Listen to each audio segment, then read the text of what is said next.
Welcome back. I am Vivek Bindra, motivation speaker, leadership consultant और business coach. धन्यवाद देना चाहता हूं आप सबको हमारे लीडरशिप फनल के प्रोग्राम को इतना सफल बनाने के लिए और अपने जीवन को सफल बनाने के लिए। आप सैकड़ों की संख्या में हर महीने अलग अलग बैचेस के अंदर लीडरशिप फनल में आते हैं, अपने बिजनेस को बड़ा करते हैं। कई जगह पे मुझसे नीचे कमेंट बॉक्स में और लीडरशिप फनल में पार्टिसिपेंट्स ने पूछा कि कंज्यूमर नीड को समझने का कोई तरीके पे अगर एक वीडियो बना दे तो सबका बड़ा फायदा हो जाएगा आम जनता का। तो मैं आपको आज 8 क्विक आइडियाज देने वाला हूं जिनसे आप अगर छोटे व्यापारी भी हैं तो अपनी कस्टमर की नीड को कैसे समझ सकें, कैसे पहचान सकें। इनोवेशन करने के लिए आपको स्टीव जॉब्स होने की आवश्यकता नहीं। इनोवेशन अप्रोचेबल है, इजी है, डुएबल है, फीजेबल है। आप तुरंत कर सकते हैं अगर आप अपने कस्टमर की नीड को तुरंत पहचान सकें। तो स्टेप बाय स्टेप चलते हैं और आज का मेरा पहला step, start with the existing data. आप देखो जितना भी आज तक आप बिजनेस कर चुके हो उस सारे डेटा को एक बारी कंपाइल करो। अपने कस्टमर के पास्ट बाइंग बिहेवियर को एक बारी समझो, उसको पढ़ो कि कस्टमर क्या चीज़ ज़्यादा खरीद रहा है, क्या कम खरीद रहा है। देखो उसकी कॉल लॉग्स को चेक करो, उसके डेटा को चेक करो। आपको जो जो एग्जिस्टिंग डिटेल्स, उनके फीडबैक फॉर्म पुराने वाले, उन सबसे मिलता है।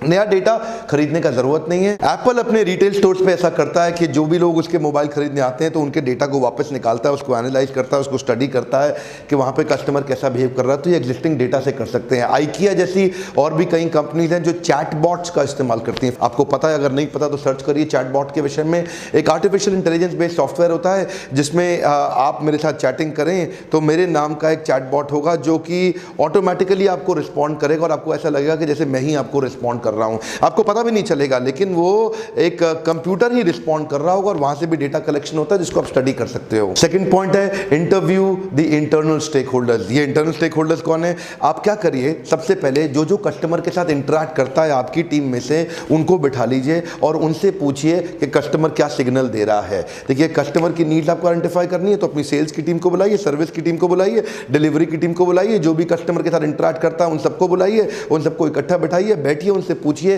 कि कस्टमर ने वहां क्या सिग्नल दिए। जो एग्जिस्टिंग स्टेक होल्डर्स हैं, अंदर के लोग हैं, उनको कहीं ना कहीं एक्सट्रीम सेटिस्फैक्शन और एक्सट्रीम डिससैटिस्फैक्शन के सिग्नल्स मिले होंगे जहां से आपको कस्टमर नीड का काफी आइडिया लग जाएगा। तीसरा quick point, identify the pains and gaps in the customers buying process. Customer आया, जब माल खरीदता है ना, उसको खरीदते वक्त वो 10-15 मिनट के अंदर जो उसका बाइंग प्रोसेस है उसके अंदर ढूंढिए कोई गैप्स हैं क्या। मान लीजिए आपका एक पंजाबी रेस्टोरेंट है, वहां बढ़िया पंजाबी लोग खाना खाने आते हैं, तो उधर एक पंजाबी आदमी आता है, उसको बड़ी भूख लगी हुई है, वो कहता है जी बढ़िया नॉर्थ इंडियन खाना खिलाओ कुछ, आज तो मजा आ जाए।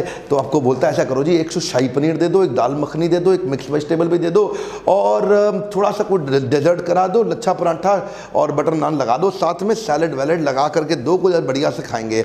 अच्छा, बहुत बढ़िया खाना तो उसको मिल जाएगा, कोई दिक्कत नहीं है, पर थोड़ा सा एक इशू है। इशू ये है कि उसको अकेले के खाने के लिए अब सारे कंप्लीट पोर्शंस खरीदने पड़ेंगे, complete portion of dal makhani, shahi paneer, mix vegetable, तो वो उसको कॉस्ट भी ज़्यादा पड़ गया और खाने की वेस्टेज भी होगी। तो जैसे ही आपने देखा कि यहाँ पे उसके बाइंग प्रोसेस के अंदर एक गैप क्या आ रहा है, उसकी कॉस्ट बढ़ रही है और खाने का वेस्टेज हो रहा है, तो आपने क्या किया, आपने उसके लिए एक अच्छी थाली बना दी जिसके अंदर थोड़ा ही दाल मखनी, थोड़ा ही शाही पनीर, एक स्मॉल राइट पोर्शन जो एक आदमी के लिए काफ़ी रहता है, और वो सब बना के उसको 275 में दे दिया। अब उसकी कॉस्ट बहुत सारी बच गई, उसको सब चीज़ों का टेस्ट भी पूरा हो गया और वो क्या बोला, वाह जी वाह, इसी रेस्टोरेंट में दोबारा आऊँगा। चौथा पॉइंट है scanning all interaction touch points. Scanning all interaction touch point का मतलब क्या है?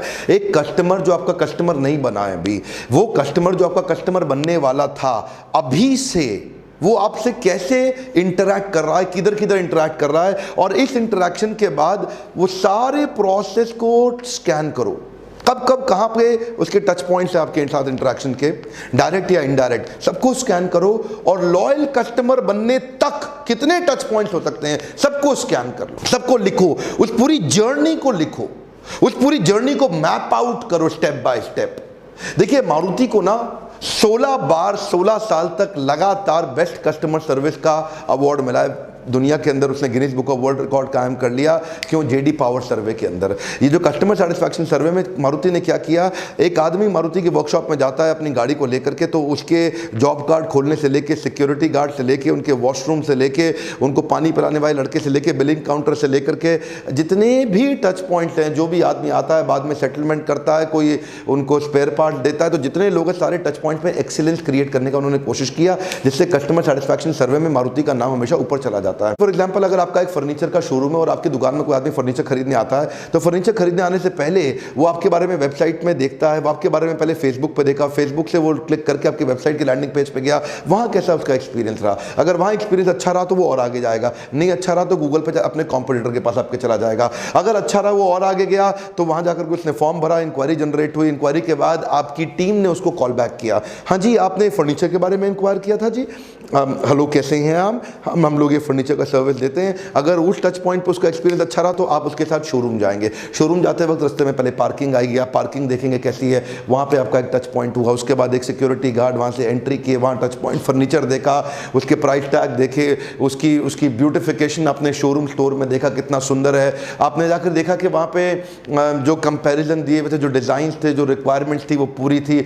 उसके बाद आपने फाइनल नेगोशिएशन किया, प्राइस दिया, पेमेंट किया, बिलिंग काउंटर पे गए, बीच में आप वॉशरूम भी गए, आपने सारे टच पॉइंट चेक किए। उन टच पॉइंट पे अगर हर जगह पे एक्सपीरियंस अच्छा रहा तो आप बार बार इनके पास आएंगे, आप एक लॉयल कस्टमर बन जाएंगे। ढूंढिए, देखिए पहले क्या करिए, अपने कस्टमर के साथ जितने भी टच पॉइंट है सबको लिख लीजिए। लिखने के बाद देखिए कहाँ पे एक्सपीरियंस 10 on 10 है, कहाँ 2 on 10 है, कहाँ 5 on 10 है, कहाँ 7 on 10 है। हर एक एक्सपीरियंस को कस्टमर के साथ रेटिंग दीजिए। जिधर कमजोरी है वहाँ पे फटाफट इंप्रूवमेंट ले आइए, जिधर अच्छा कर रहे हैं बधाई हो और आगे बढ़ते चले जाइए। अगला पॉइंट है conducting follow me home research. ये फॉलो मी होम रिसर्च का मतलब क्या है, कस्टमर जहाँ पे आपके प्रोडक्ट का इस्तेमाल कर रहा है जरा वहाँ जाकर के देखिए, वहाँ कस्टमर महसूस कैसा करता है उसको इस्तेमाल करते वक्त, क्या उसके चैलेंजेस आ रहे हैं, उसके कॉम्पिटिटिव डायनामिक्स क्या हैं, उसके ग्रोथ गैप्स क्या हैं, वो प्रोडक्ट का इस्तेमाल क्यों करता है और उस प्रोडक्ट का इस्तेमाल करते वक्त क्या आप उसकी और मदद कर सकते हैं। तो वो नीड असेसमेंट करने के लिए जो एक्चुअल जहां प्रोडक्ट का इस्तेमाल किया जा रहा है वहां जाकर के एक बार समझिए। देखिए फॉर एग्जांपल, आप में से कई लोग हमारे IVR नंबर पे फ़ोन करते हैं, ये जिस पे आप बात करके हमारे काउंसलर से बात करते हैं, जी मैं लीडरशिप फनल का मुझको क्या फ़ायदा होगा, ऐसा करके आप बात करते हैं। तो ये है हमारा IVR नंबर। ये क्या है हमारा IVR नंबर। हमारे IVR नंबर में आपका डेटा आ जाता था, लेकिन उस डेटा को एक्सपोर्ट करके उसके बाद अपने CRM में उसको एंटर करना पड़ता था। तो ये अपने आप में एक मैनुअल प्रोसेस था जिसमें कई गलतियां भी होती थी, कभी छूट भी जाता था, कभी भूल भी जाते थे, तो आपका डेटा छूट जाता था जिससे हमको कॉल बैक नहीं कर पाते थे। लेकिन फिर क्या हुआ, हमने अपनी एजेंसी को बुलाया, अपने पार्टनर को बुलाया, अपनी IT कंपनी को बोल के हमने क्या कहा कि हमारे IVR को और हमारे CRM को इंटीग्रेट कर दो। इंटीग्रेट किया, अब आप हमें कॉल करते हैं, अगर हम उसका डेटा नहीं भी सेव करें, कॉल मिस भी हो जाता है तो अपने आप CRM में एंटर कर जाता है और नेक्स्ट डे आपको कॉल बैक आ जाता है हमारी टीम की तरफ से कि आपने डॉक्टर बिंद्रा के ऑफिस में फ़ोन किया था, how can we help you. और फिर अगर आपको लीडरशिप फनल में आना होता है तो आप पहुंच जाते हैं। तो ये क्या है, ये अगर हमारे होम में जहां पे आकर के जो हमारा ऑफिस लोकेशन है वहां पे आकर के अगर ढूंढोगे तो उधर भी आपको गैप मिल जाएगा जिससे आप कंज्यूमर की नीड को आइडेंटिफाई कर सकते हो। जो भी आप बेचते हो अपने हिसाब से सोचिए, जो भी आप बेच रहे हो, जो भी आप सर्विस दे रहे हो, देखिए आपका कस्टमर उसका इस्तेमाल क्या कर रहा है। डस्टर जो गाड़ी बनाई रेनो ने, वो जैसी उन्होंने अपने देश में बनाई वैसी नहीं बनाई, यहां पे लाने के बाद उसने 42 मॉडिफिकेशन ला करके दिए। हमारे देश में रगिड डिज़ाइन की SUV बेस्ड गाड़ी लोग बड़ी पसंद करते हैं, उनको स्पेस थोड़ा ज़्यादा चाहिए क्योंकि यहाँ पे स्टोरेज करने की इंडियंस की बड़ी आदत होती है, जी सब कुछ भर लो, सब कुछ भर लो, सब कुछ भर लो। मोबाइल चार्ज सबको करना है, फ़ोन पे बात बहुत ज़्यादा करते हैं, डेटा यहाँ बड़ा सस्ता हो गया है, तो उनको पता चला कि क्या क्या रिक्वायरमेंट्स आ रही है। मेरा छठा पॉइंट है focus group interviews of customer. ये focus group interviews of customer क्या है कि जो आपके एग्जिस्टिंग कस्टमर है उनके पास जाइए और उनके पास जाके उनसे इंटरव्यूज करिए, उनको बिठाइए, उनसे पूछिए, उनको अपने पास बुला लीजिए। 15, 20, 25, 30 जो आपके आइडियल कस्टमर्स हैं उनसे काफ़ी सारे क्वेश्चन करिए कि उनको प्रोडक्ट में क्या इंप्रूवमेंट चाहिए, क्या चेंजेस चाहिए। हो सकता है वो जो चेंजेस आपको ना बता पाएं ठीक से, हो सकता है वो आर्टिकुलेट ना कर पाएं अपने आप को, अब वो समझा ना पाएं बात को, तो आप वाई एनालिसिस करिए। वाई एनालिसिस का मतलब है अलग अलग प्रकार से, ऐसा क्यों होता है, ऐसा क्यों लगता है आपको, इसका क्या कारण लगता है, उनसे अलग अलग प्रकार के क्वेश्चन करिए। बहुत सारे तरह तरह से क्वेश्चन करते जाइए, वो हिंट देते जाएंगे, अल्टीमेटली आपको कुछ ना कुछ सोल्यूशन निकलेंगे। ब्रिटानिया ग्रुप ने रिसेंटली अपने कुछ रेगुलर कस्टमर्स को बुलाया और वो सोच रहे थे एक प्रोडक्ट को लॉन्च करने के विषय में। उन्होंने देखा इंडिया में मिठाई के अंदर काजू कतली ओए होए बहुत जानदार लगती है, काजू की बर्फी सबको पसंद आती है। इन्होंने क्या सोचा, यार बिस्किट के अंदर अगर काजू की बर्फी, काजू कतली डाल दें तो यार लोगों को मजा ही आ जाएगा, वो तो कहेंगे यार क्या बिस्किट के अंदर काजू की बर्फी। तो इन्होंने उनको टेस्ट कराने की कोशिश करी, थोड़ा एज एन एक्सपेरिमेंट, लोगों ने तुरंत रिजेक्ट कर दिया, बोलो मत करो, नहीं चलेगा, मत करो नहीं चलेगा। इससे क्या हुआ, इस फोकस ग्रुप डिस्कशन के जरिए इनको कस्टमर के सिग्नल्स मिल गए, इन्होंने बड़ा गलती करने से पहले ही बच गए। और सातवां पॉइंट, एनालाइज योर कंपटीशन। देखिए कंपटीशन को एनालाइज करने के लिए बेसिक सा स्वॉट एनालिसिस, हो सकता है आपने एमबीए में पढ़ा हो, अगर हो सकता है पढ़ने के बाद भी समझ में ना आया तो उसके ऊपर पूरा एक वीडियो किसी दिन मन करता है जरूर बना दूंगा। स्वॉट एनालिसिस क्या होता है, इसमें दो पार्ट होते हैं, एक होता है स्ट्रेंथ वीकनेस और दूसरा होता है अपॉर्चुनिटी थ्रेट, SWOT।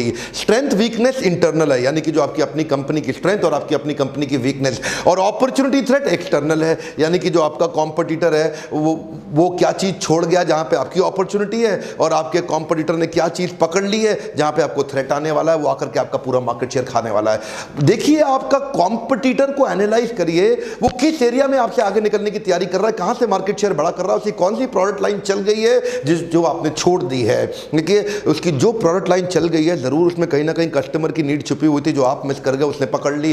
कंपटीशन को भी हमेशा नजर रखिए, देखिए क्या कर रहा है आपका कॉम्पिटिटर, उस पर नजर छोड़ना नहीं, वहां से भी आपको काफी आइडिया लगेगा। और आठवां पॉइंट बड़े कमाल का, ये क्या है, diary study and feedback form. Feedback form एक ट्रेडिशनल तरीका है चेक करने का, लेकिन इस ट्रेडिशनल तरीके को, इस कन्वेंशनल तरीके को नॉन कन्वेंशनल तरीके में कैसे आप कन्वर्ट करेंगे, इससे आप नेट प्रमोटर स्कोर निकाल सकते हैं। ये नेट प्रमोटर स्कोर के विषय में डिटेल में जानना चाहते हैं, टाइप करिए net promoter score bye Vivek Bindra. मेरा इसके ऊपर एक वीडियो भी है जहां पे आप कस्टमर सेटिस्फैक्शन सर्वे को समझ सकते हैं।